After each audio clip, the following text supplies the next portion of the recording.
Hello hello hello जी, कैसे हो आप सभी। स्वागत है आप सभी का एक न्यू वीडियो में। मेरा नाम है अभिषेक। लास्ट वीडियो में आप लोगों ने देखा होगा कि कैसे मैं अपनी ही एक छोटी गलती की वजह से पूरी रात हाजीपुर जंक्शन पर गुजारा हूँ, फंस गया था। खैर आज सुबह हो गया एंड 7:45 में हमारी ट्रेन है जिससे हम लोग ट्रैवल करने वाले हैं वैशाली के लिए। ट्रेन का नाम है सोनपुर वैशाली मेमू। एक पैसेंजर ट्रेन ही है, तो चलिए वेट करते हैं ट्रेन की। 15 मिनट और हमें इंतजार करना पड़ेगा और फिर ट्रेन आता है तो हम लोग करते हैं अपनी जर्नी को start. Number 75220 Sonpur Vaishali MEMU train आ गई है। चलिए अब इसमें बैठते हैं।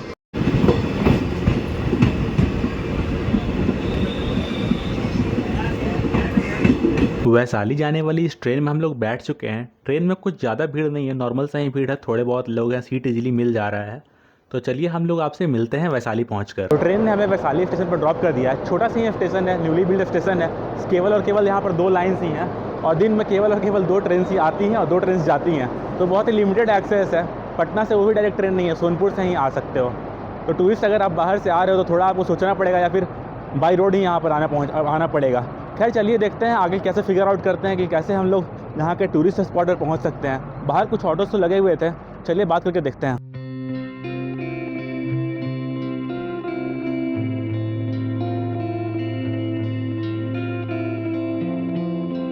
ऑटो वाले भैया ने हमें रोड तक ड्रॉप कर दिया था। वहाँ तक पहुँचाने के लिए उन्होंने 20 रुपये दिया। वहाँ से बस थोड़ी दूर चल कर हम लोग आए हैं।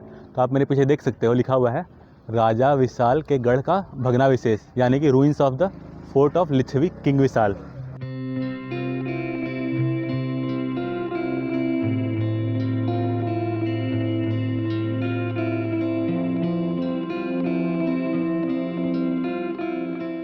तो ये जो खंडर आप मेरे पीछे देख पा रहे हैं, ये है ruins of Licchavi kingdom. Licchavi kingdom बात लगभग 6th सेंचुरी की है। ये जगह जो वैशाली है वो लिच्छवी किंगडम की राजधानी हुआ करती थी और वहाँ पर एक बहुत ही प्रसिद्ध राजा हुआ करते थे, राजा विशाल। और कहते हैं उनके ही नाम के ऊपर इस जगह का नाम वैशाली रखा गया है। वैसे एक बहुत ही इंटरेस्टिंग बात बताऊं, ये जो लिच्छवी किंगडम हुआ करता था वो वर्ल्ड की पहली डेमोक्रेसी है। हाँ, हम लोग रजिस्टर नहीं कर पाते हैं इन सारी चीज़ों को, लेकिन इस पर यहाँ पर आपको साक्ष्य मिलता है कि ये वर्ल्ड की ओल्डेस्ट डेमोक्रेसी है। अभी कुछ दिन पहले हमारे honourable prime minister Modi ji गए थे यूएस विजिट पर, तो वहाँ पर बातें चल रही थी कि world biggest democracy plus world oldest democracy, जो कि यूएसए अब खुद को क्लेम करता है। और बिगेस्ट डेमोक्रेसी ऑब्वियसली हम लोग, क्योंकि हमारे यहाँ इतना पॉपुलेशन है, वर्ल्ड लार्जेस्ट पॉपुलेशन है। खैर, तो ये जो जगह है, इस जगह पर वर्ल्ड फर्स्ट डेमोक्रेसी हुआ करता था लिच्छवी किंगडम में। यहाँ पर 7,777 इलेक्टेड रिप्रेजेंटेटिव हुआ करते थे और वो यहाँ पर आ करके अपने अपने लोगों को रिप्रेजेंट किया करते थे। ऐसे काशी से लोग आते थे, मगध से आते थे और अलग अलग जगहों से आते थे, वो वाराणसी से आते थे। अलग अलग जगहों से आकर के अपने अपने रिप्रेजेंटेटिवों को रिप्रेजेंट किया करते थे। 4th सेंचुरी के आसपास जब चंद्रगुप्त मौर्य जी ने गुप्त वंश का जो शासन संभाला, तब उन्होंने इस जगह को ही अपनी राजधानी बनाई थी। तो उस वजह से भी ये काफ़ी फेमस हुआ। लेकिन भविष्य में मतलब समय की मार है कि ये पूरी तरह से विलुप्त हो गया था। बाद में एक्सकेवेशन किया गया 1900 के अप्रॉक्स में, तो फिर से इसका जीर्णोद्धार किया गया। मतलब जीर्णोद्धार क्या ही, खंडर के रूप में इसे आप देख सकते हो। जब इसकी एक्सकेवेशन की गई तो पता चला कि ये 84 एकड़ में फैला हुआ है। तो इतना तो एक्सकेवेशन किया गया है। बाकी आसपास की जो भी ज़मीन है वो यहाँ के जो रहने वाले हैं, गांव वाले, उन्हें इसका डिस्ट्रीब्यूशन कर दिया गया है बिहार गवर्नमेंट के द्वारा। यहाँ आप देखो सर्कल बनाया हुआ है, यहाँ पर राजा बैठा करते थे और इन सारी जगहों पर जो उनके बाकी सारे रिप्रेजेंटेटिव हुआ करते थे। टोटल जैसे कि मैंने आपको बताया कि 7,777 इलेक्टेड रिप्रेजेंटेटिव हुआ करते थे। वो इस जगह पर बैठ करके अपने अपने राज्य का ब्यौरा देते होंगे या फिर सलाह विमर्श किया करते होंगे। बातें इतनी पुरानी है कि सारी डिटेल्स हमें जानने को नहीं मिलती। 6th सेंचुरी की बात है तो सारी डिटेल्स लिखी हुई भी नहीं मिलती हैं। और लिच्छवी किंगडम के बारे में तो ऐसा भी कहा जाता है कि इसका वर्णन हमारे ऐतिहासिक कथाओं में भी है। रामायण और महाभारत जैसे कथाओं में भी लिच्छवी किंगडम का वर्णन मिलता है। लोग कहते हैं बिहार में क्या है, बिहार में ऐसी ऐसी चीज़ें हैं जिनके ऊपर हमें प्राइड लेना चाहिए एज ए बिहारी। खैर चलिए, हम लोगों ने इन रूइंस को एक्सप्लोर कर लिया। अब हम लोग चलते हैं अपने नेक्स्ट डेस्टिनेशन पर।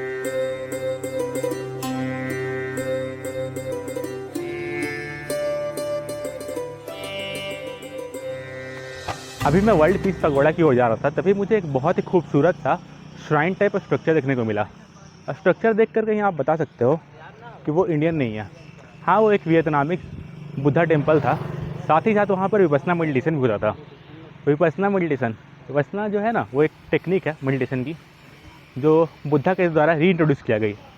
वैसे ये टेक्निक बहुत ही पुरानी है, लेकिन गौतम बुद्ध ने इसे री इंट्रोड्यूस किया। और इसके सब को ही आप बाइफरकेट करोगे।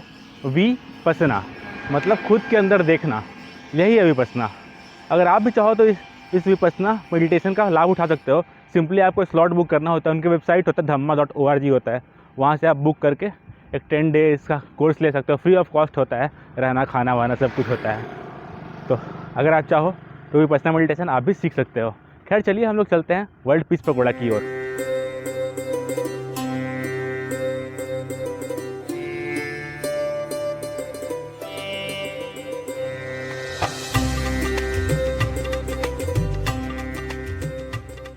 तो हम लोग पहुंच गए हैं वर्ल्ड पीस पगोड़ा, या फिर इसे विश्व शांति स्तूपा के नाम से भी जाना जाता है। दरअसल इसका निर्माण जापान के निप्पोन्हन म्योजी के द्वारा करवाया गया था। दरअसल वर्ल्ड वॉर 2 के दौरान बहुत ही विध्वंस हुआ था, इसीलिए पीस, लव और नॉन वायलेंस को प्रमोट करने के लिए इन स्तूपाओं का निर्माण करवाया गया था।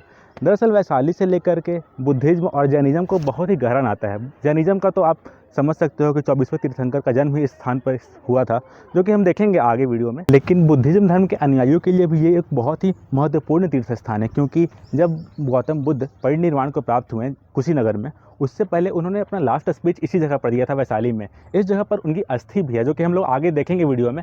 चलिए सबसे पहले हम लोग तो पगोड़ा के ऊपर चलते हैं। स्तूपा को आप अच्छे से देखोगे तो आप देख सकते हो कि वाइट मार्बल का पूरा काम किया गया है और बीच में गोल्डन रंग का एक बुद्धा का स्टैचू बनाया गया है। अगर जो नीचे में लिखा हुआ आप पढ़ोगे, सरमन यानी कि धर्म प्रचार, मैं आपको बताया ना कि बुद्ध ने इस जगह पर ही सबसे अपना अंतिम उपदेश दिया था, इसलिए ही उस पोस्टर को इस जगह पर डिपिक्ट किया गया है बुद्धा का। इस स्टैचू में आप देख सकते हो कि यहाँ पर गौतम बुद्ध लेटे हुए हैं और उनके सारे अनुयायी उनके पीछे हैं। और नीचे में लिखा हुआ निर्वाण, यानी कि जब उनको ने अपना शरीर को त्यागा था, ये उस समय को डिपिक्ट करता है। अभी जो आप मेरे पीछे बुद्ध की स्टैचू देख रहे हैं, ये उनकी मेडिटेशन की फेज के स्टैचू है। यहाँ पर नीचे में लिखा हुआ है बुद्धत्व यानी कि इनलाइटनमेंट। आपको पता ही होगा कि मेडिटेशन करते करते इन्हें बोध गया में इनलाइटनमेंट प्राप्त हुआ था। आप जो नेक्स्ट स्टैचू देख रहे हैं मेरे पीछे, इसमें आप देख सकते हो कि गौतम बुद्ध के बचपन का फोटो लग रहा है और यहाँ पर नीचे में लिखा हुआ है बर्थ। अच्छा, एक बहुत ही इंटरेस्टिंग चीज़ मैंने यहाँ पर नोटिस की कि कुछ स्कूल और एनजीओ अपने अपने बच्चों को इन सारी कल्चरल हेरिटेज साइट को दिखला रहे हैं। काफ़ी कुछ इनसे सीखने को मिलेगा, काफ़ी कुछ इंस्पिरेशन उन लोगों को इससे मिलेगा। अगर जैसे कि राजा विशाल कहीं गढ़ जानोगे तो वहाँ पर आप ले जाओगे, बताओगे कि डेमोक्रेसी क्या होता है, मोनार्की क्या होता है, कॉन्स्टिट्यूशनल मोनार्की क्या होता है। तो रादर देन उनको एनसीईआरटी के बुक्स में पढ़ाने से अलावा अगर आप उनको दिखा करके समझाओगे तो इससे उनके माइंड में काफ़ी डीप इम्पैक्ट पड़ेगा। विश्व शांति स्तूपा वाले कैंपस में ही एक जापानीज टेम्पल भी है, चलिए आप लोगों को दिखलाते हैं।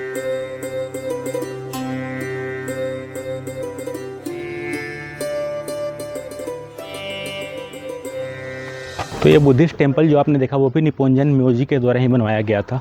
यहाँ पर आप अंदर भी देखोगे तो कई सारे बुद्धिस्ट टेक्स्ट लिखे हुए थे, अब हमें तो समझ में नहीं आता है, और जो वर्शिपिंग स्टाइल था वो भी जापानीज ही था। खैर हम लोग उससे बाहर निकल चुके हैं एंड यहाँ पर आप देखोगे तो बहुत सारे शॉप्स हैं जहाँ से आप सुवेनियर्स ले सकते हो या फिर कुछ गिफ्ट वगैरह ले सकते हो चाहो तो।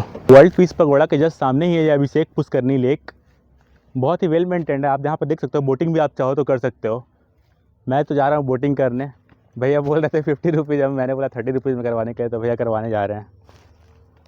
और आप देख सकते हो एक कमल का फूल है ना बाबू, कमल का फूल भी लगा हुआ है साइड साइड में। चलिए करते हैं बोटिंग। तो हमारा बोटिंग स्टार्ट हो चुका है और यहाँ पे चप्पू नहीं लाठी के सहारे चल रहा है बोटिंग। ज़्यादा गहराई नहीं है ना भैया? कितना गहरा होगा? 7-8 फुट, तब तो नॉर्मल है।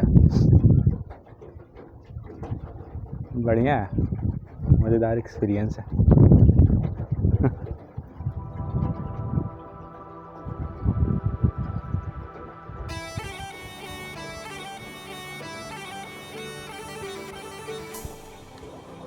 वो है विश्व शांति स्तूपा।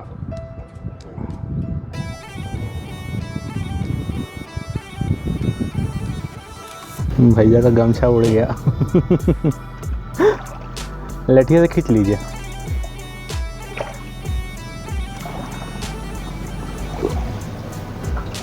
हाँ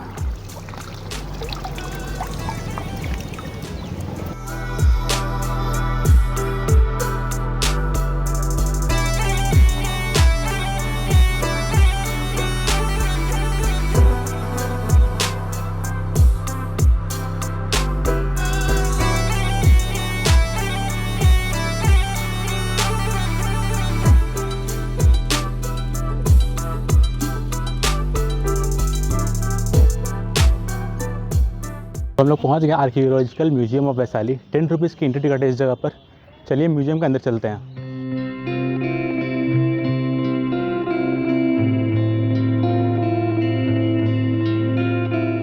म्यूजियम हम लोगों ने देख लिया, बहुत सारी एंशियंट एक्सकेवेटेड मूर्तियाँ वगैरह सब कुछ रखे हुए थे, कई सारी टेराकोटा आइटम्स रखे हुए थे, बहुत सारी पिक्चर्स लगी हुई थी जब एक्सकेवेशन हुआ था उस टाइम का। और मतलब हम लोग क्लियरली चेंज देख सकते हैं, जैसे कि राजा विशाल का गढ़ था, मतलब बहुत ज़्यादा चेंज आ चुका है। अभिषेक पुष्करनी सरोवर को जब एक्सकेवेट किया गया था, कुछ पानी वानी नहीं था, मतलब देख करके आपको अच्छा लगेगा, मतलब वर्थ वाइल विजिट है ये म्यूजियम अगर आप वैशाली आ रहे हैं तो। खैर चलिए, यहाँ पर पास में ही एक बुद्धा रेलिक स्तूपा है, वहाँ चलते हैं और आप लोग को दिखलाते हैं।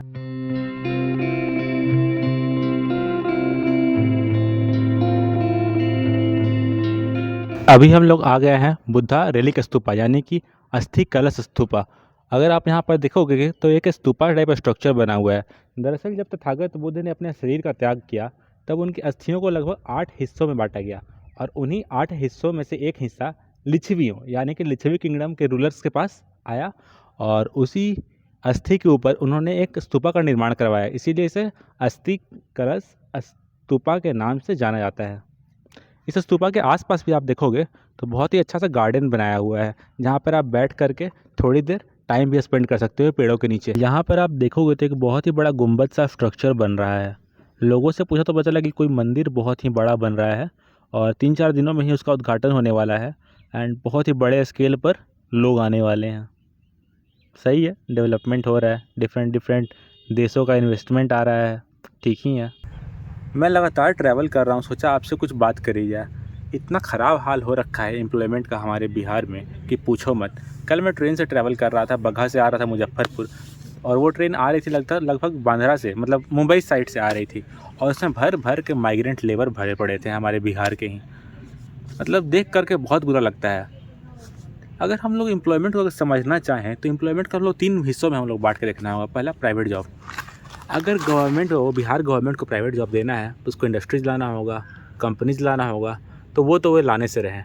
मतलब जो था भी पहले से, थोड़ा बहुत चीनी मिल वगैरह चलता था, राइस मिल वगैरह चलता था, उसमें से काफ़ी ज़्यादा बंद हो गया। और बंद हुआ तो हुआ, जो फैक्ट्रीज़ थी, फैक्ट्री में जो मशीन्स थी, उनको स्क्रैप करके बेच दिया गया है। तो आप समझ लो धांधली भी वो वैसा ही चल रहा है। तो अगर आप चाहो कि उसको रिकवर कर लो तो फ्रॉम स्क्रैच आपको रिकवर करना पड़ेगा, कुछ ऐसा हाल हो गया। और दूसरा कि स्किल भी नहीं है लोगों में यार। अब मैं जितना देख रहा हूँ, आप किसी से भी, हर तीसरे लड़के से पूछो तो वो बोलेगा कि मैं बीए कर लिया हूँ, बीएससी कर लिया हूँ। आप कोई एक इनकम वाले स्किल को तो छोड़ दो, अगर वो जिसने बीए करा है, बीएससी करा है, गेस्ट पेपर पढ़ के किया होगा, या फिर चोरी करके पढ़ा, मतलब पास कर गया होगा, लेकिन आप सोचोगे कि स्किल उससे एक्सपेक्ट करो। क्योंकि देखिए, जॉब में आप कहीं करने जाओगे तो वो आपको खोजेंगे कि आप में कोई स्किल होना चाहिए। ऐसे डिग्री पे आपको जॉब नहीं मिलने वाला है आजकल के कम्पिटिटिव मार्केट में। तो स्किल होना चाहिए, बट सैडली बिहार गवर्नमेंट में जैसा एजुकेशन का स्ट्रक्चर है, स्किल नहीं है उसमें। एम्प्लॉयमेंट का दूसरा सोर्स हो सकता है सेल्फ एम्प्लॉयड जॉब। अब बिहार में आपको सबसे ज़्यादा सेल्फ एम्प्लॉयड लोग ही मिलेंगे। नहीं, इसका कतई मतलब नहीं है कि यहाँ पर बहुत इनोवेशन हो रहा है, स्टार्टअप हो रहा है, एंटरप्रेन्योरशिप हो रहा है, ऐसा बिल्कुल भी नहीं है। यहाँ का सेल्फ एम्प्लॉयड जॉब मतलब कोई अपना शॉप खोल के रखा है, कोई छोटा मोटा बिजनेस कर रहा है, लोग एग्रीकल्चर पर यहाँ पर डिपेंडेंट हैं, तो कुछ ऐसा है। और एग्रीकल्चर को भी अगर आप देखोगे तो यहाँ पर लैंड होल्डिंग पैटर्न इतना छोटा है कि एग्रीकल्चर भी सस्टेनेबिलिटी के साथ करना काफ़ी मुश्किल है। मतलब सर्वाइव उसके साथ सिर्फ उसी पर डिपेंड होकर करना, वो भी बहुत मुश्किल ही हो गया है आजकल। तो मतलब ऐसा सिचुएशन हो गया है ना कि लोगों के पास एक ही सबसे बेहतर ऑप्शन बचता है, और वो है गवर्नमेंट जॉब का। लैक ऑफ प्राइवेट जॉब और very less number of sustainable job के कारण बिहारी लोगों के बीच में गवर्नमेंट जॉब को लेकर एक गजब ही क्रेज है। एक बार आपका गवर्नमेंट जॉब लग गया तो पैसा, इज्जत और दहेज तीनों मिलेगा। मतलब चलता है भाई, बिहार में अपने चलता है ये सारी चीज़ें। और हर तीसरे बंदे से आप पूछोगे ना जो उसने ग्रेजुएशन कर रखा है, हाँ गवर्नमेंट जॉब की तैयारी कर रहे हैं, हर तीसरा बंदा लगा हुआ है, सोचता है कि जितने मेरे पास ऑप्शन है, जो भी मेरे पास पॉसिबिलिटी है, उसमें सबसे बेस्ट क्या कर सकते हैं। इसीलिए आप अगर किसी भी डिस्ट्रिक्ट में रहते हो, अगर जाके सिविल सर्विसेज ऑफिसर को चेक करोगे तो उसमें काफ़ी ज़्यादा प्रोबेबिलिटी है कि उसमें बिहारी ऑफिसर्स ही होंगे। मतलब उनके लिए वही है कि उनके लिए सबसे सर्वोच्च एग्ज़ाम वही है, चलो इसी को क्रैक करते हैं, और इसी में वो लोग लग जाते हैं। बिहारी नो डाउट मेहनती होते हैं, लेकिन जो रिसोर्सेज है उसी में लोग करते हैं अपना बेस्ट। अब गवर्नमेंट जॉब को लेकर के भी काफ़ी लिमिटेशन है, सब लोगों को गवर्नमेंट जॉब दिया जा सकता नहीं है, इसलिए कुछ तो लिमिटेशन है और कुछ नेता करना भी नहीं चाहते हैं। मतलब आप चाहो तो एक बार वैकेंसी निकलता है, उसका 6 साल उसका हायरिंग का प्रोसेस होते रहता है। कभी वैकेंसी निकलेगा, कैंसिल हो जाएगा, फिर पेपर लीक हो जाएगा, फिर डिले हो जाएगा और ना जाने कोर्ट स्टे लग जाएगा, पता नहीं क्या क्या होते रहता है। आए दिन प्रोटेस्ट करो तो अलग ही प्रोटेस्ट चलता है, लाठीचार्ज होता है, वायलेंट प्रोटेस्ट होता है, पता नहीं क्या क्या हो रहा है बिहार में। मतलब समझ के बाहर है सारा कुछ। मतलब बिहार गवर्नमेंट को बहुत ही सीरियसली इन सारी मैटर्स को एड्रेस करना चाहिए और लोगों का स्किल डेवलपमेंट करवाना चाहिए, ताकि जो अनस्किल्ड लेबर वाला जो टैग लगा हुआ है ना बिहार इसका, वो हट सके। खैर इसके साथ ही मैं करता हूँ इस वीडियो को यहीं पर एंड। उम्मीद करता हूँ आपको मेरा वीडियो पसंद आया होगा। अगर अच्छा लगा तो लाइक कमेंट सब्सक्राइब कर देना। मिलते हैं आपसे नए वीडियो में, डिफरेंट प्लेसेस को दिखलाते हैं। तब तक के लिए बाय।